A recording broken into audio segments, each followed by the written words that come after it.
Thank you. One of the big ideas this budget, which struck to everyone as a big idea, has been the announcement of a corpus of 1 lakh crore, to provide interest-free or low-interest sort of loans for research and innovation. Can you elaborate a little bit on this? How will this work? Will there be a separate sort of entity managing this? How will it go forward? Yes, certainly. I first of all would bring in a bit of a context to this.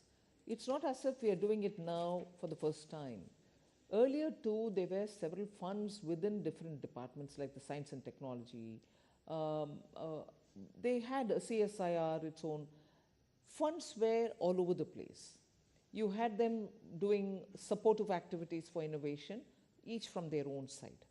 2 years ago, I remember announcing the National Research Foundation, which brought together all these thinly spread resources to one pool, and from there, each of the department would claim whatever they would want to fund in terms of innovation supportive activities.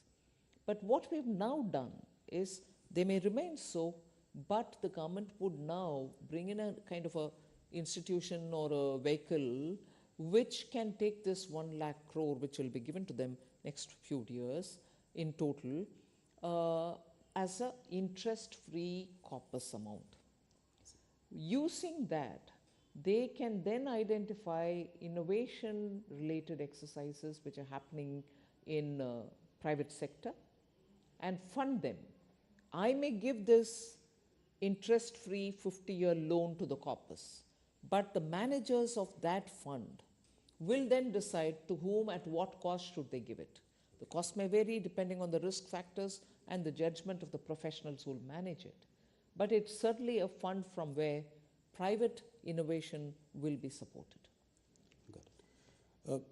I'm sure you'll be asked this question in future, but the allocation for capex at 11.1 lakh crore, does it seem like a lofty goal, considering that you could not even do 10 lakh crore in this year? No, but not really. I mean, we've done only 2 lakh, 3 lakh. That's not the case. Yeah. We're closer to 10.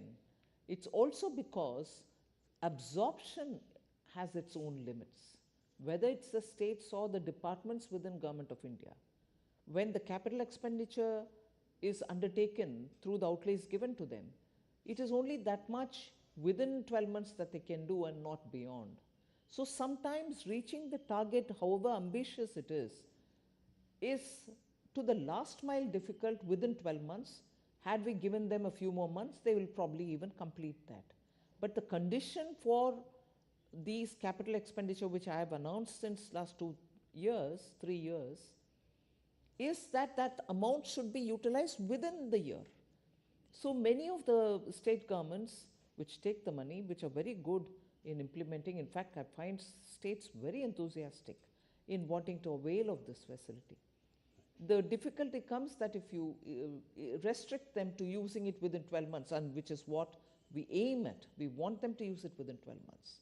So I'm not saying restrict in that sense, but within 12 months when you are expected to spend that money, there are times when completely utilizing it becomes difficult. They partly use it. That is why 10 lakhs you might reach 9.2 and not touch 10, but achieving 9.2 within a matter of 12 is, I think, good enough. So to increase it to 11, I'm very hopeful it will definitely get used. And the amounts which are being given to the states are also having high utilization. Nirmala, if I'm right, we get a sense that there is an indication of tapering of government spending. I know we've discussed this in our last interview as well. You expect private sector also now to do some heavy lifting. So we are seeing some of the sectors looking up now. There are investments in steel, aviation, power, machinery. But are you happy with the level of private sector participation? You said that they are like Hanuman, and Hanuman has no idea of his own power. When do you think that this Hanuman will lift the economy mountain? Well, I think, as you said, they are coming out. There is investment happening. The PLI scheme is also helping them. Yes. So investments in newer areas do have a slightly longer gestation period. It's not as if their brownfield projects are getting additional money. That also is happening. But the interest in the sunrise sector is really obvious now.